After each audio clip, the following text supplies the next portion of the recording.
उसका जिक्र इसलिए कर रहा हूँ कि उसमें एक प्रोफेसर का जिक्र है जो संभवतः नामोजी है। तो इस रूप में उसका उल्लेख किया कि हिंदी के एक प्रोफेसर ने 50 साल के अपने अनुभव के आधार पर कहा कि तुलसीदास पर चर्चा करने के लिए तरस गया। और फिर आप समझ सकते हैं कि वो नामोजी की बात कर रहे थे।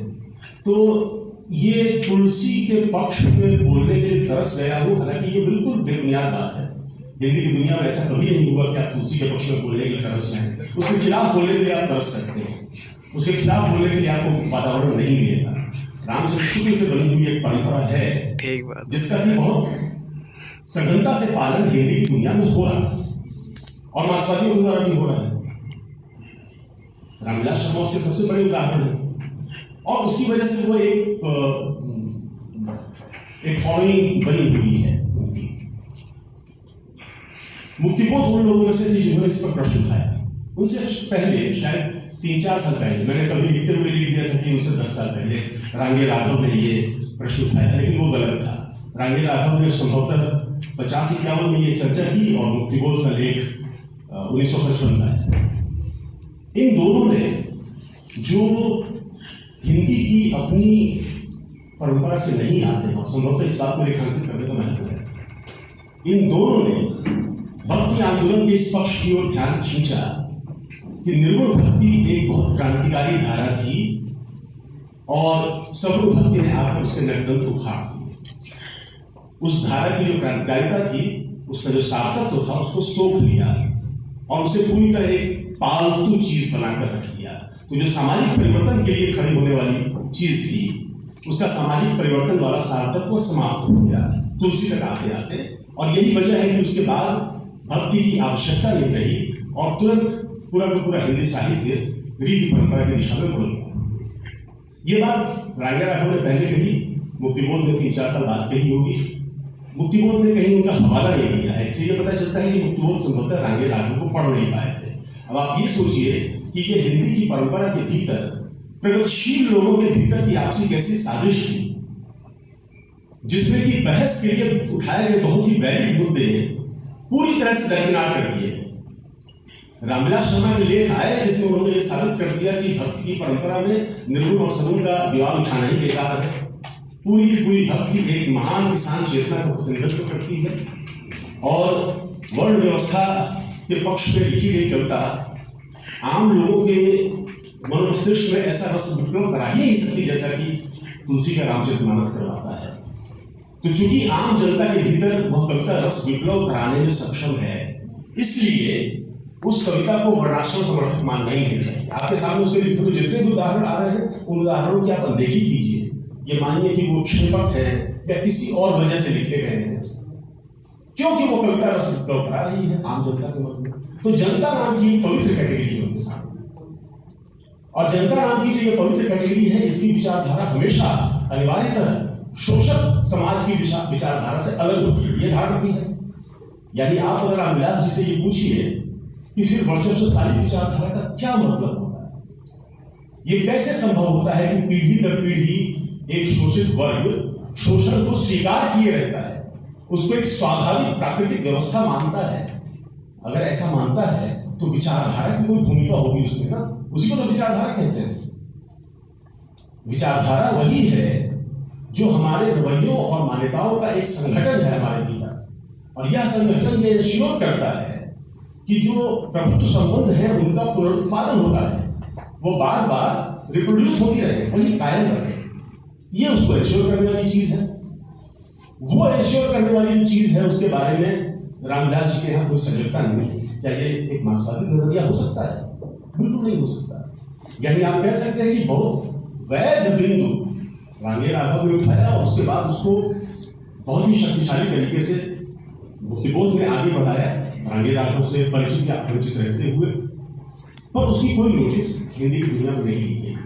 तो ये दरअसल मेरा मानना है कि हिंदी के भीतर मार्क्सवाद के बनने की जो पूरी प्रक्रिया थी, मार्क्सवादी समझ के बनने की प्रक्रिया, उसके भीतर का एक द्वंद्व था। और इस द्वंद्व में उस समय और बाद के काफी लंबे समय तक वो परंपरा जीती जिसने मार्क्सवाद को बिना किसी समस्या के अपना लेने, अपने अंदर के संस्कारों से बिना लड़े हुए मार्क्सवादी हो जाने की इजाजत दी थी। यानी आप मार्क्सवादी भी बन जाइए और आपको अपने पहले के किसी टेस्ट से, पहले के दिए हुए किसी संस्कार से, पहले के दिए हुए किसी व्यवहार से कोई लड़ाई भी न लड़नी पड़े। आप दहेज भी कीजिए, मार्क्सवादी भी बने रहिए, आप जाति के भीतर विवाह भी कीजिए, मार्क्सवादी भी बने रहिए। ये व्यवस्था उस सिस्टम में थी और इसीलिए उसकी ज्यादा बड़ी स्वीकार्यता थी। मुक्तिबोध इस स्वीकार्य दायरे में नहीं थे और इसीलिए आपको मुक्तिबोध की यहाँ कहानियां भी ऐसी मिलती हैं जिनमें बहुत अलग तरह की विषय वस्तु। आप देखिए ना, उनके यहाँ मित्रता की चाह जैसी कहानी है। ये लेट 40s में एक स्त्री की कहानी जो चाहती है कि पुरुष के साथ मित्रता क्यों नहीं हो सकती, या पुरुष के साथ कोई भी संबंध मित्रता के अलावा ही किसी रूप में परिभाषित किया जाए। वो मित्रता की चाह जैसी कहानी है। और मैं गौर कर रहा था कि अभी जब जगतार जी बता रहे थे पक्षी और दीपक कहानी के बारे में, ये जब बता रहे थे तो मैं सोच ही रहा था कि मेरा माल तो पूरा मार लिया इन्होंने, अब मैं क्या बोलूंगा। तो क्योंकि मैं बहुत सोच के आया था उसके बारे में। लेकिन पक्षी और दीपक कहानी के बारे में एक बात रह गई है, वो खाली कि आप सोचिए उसमें स्त्री को कितना ऊंचा दर्जा दिया हुआ है। एक स्त्री को, मैं ये नहीं कह रहा हूं कि स्त्री समाज को, एक स्त्री को जो जो जो जो उसका मुख्य पात्र है, जिसके भीतर भयानक आत्मग्लानि है। इस बात की आत्मग्लानि की मैं उस पक्षी की तरह अपने सारे पंख देकर दीमकें ले चुका हूं और अपने उड़ने में सक्षम नहीं। ये अपराध बोध है उसके भीतर, क्योंकि वो सिस्टम के साथ लड़ नहीं पा रहा है, उसने उसको स्वीकार कर दिया है। और उसको ये जो स्त्री है जो उसके सामने खड़ी है, यह स्त्री अनुकरणीय लगती है। उसको यह देखकर लगता है कि मैं काश इसकी तरफ हो पाता, और वो उसे प्रेम करता है।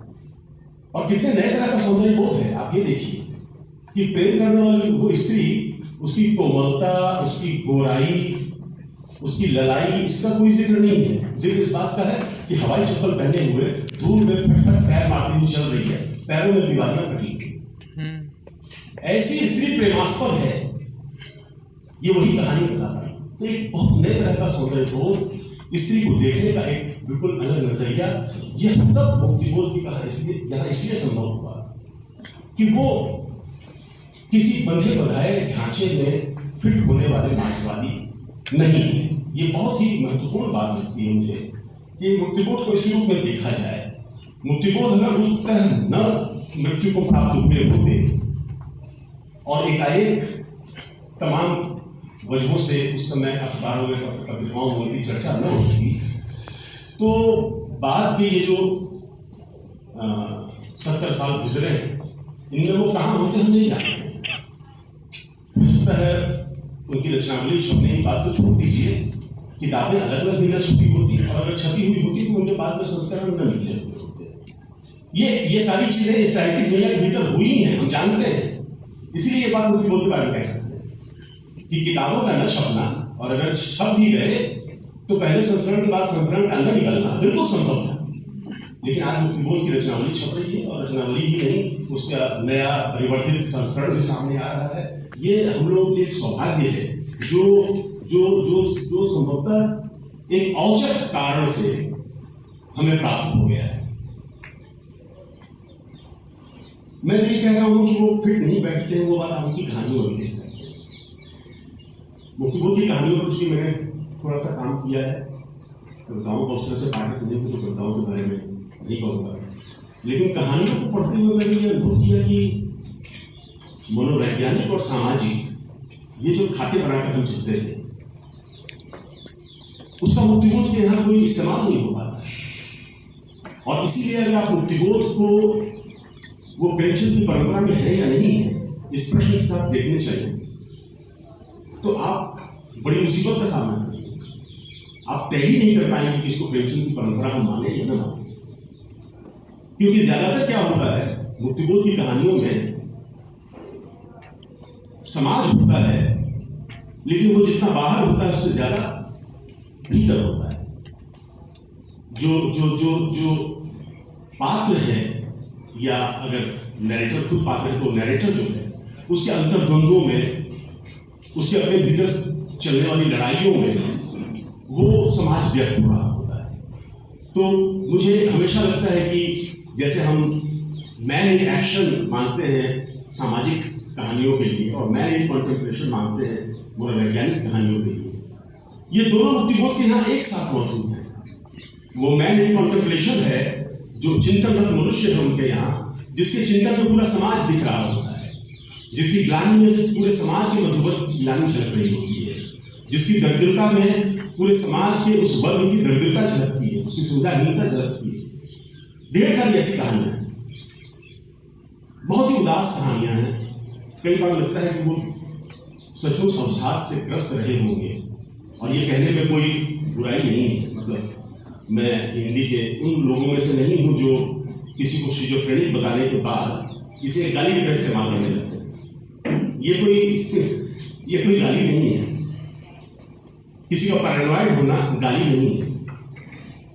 बहुत विचक्षण किस्म के लोग होते हैं जिनकी दृष्टि बहुत दूर तक जाती है, वो अपने समय में एक पैरानॉइड व्यक्ति की तरह व्यवहार करते हैं।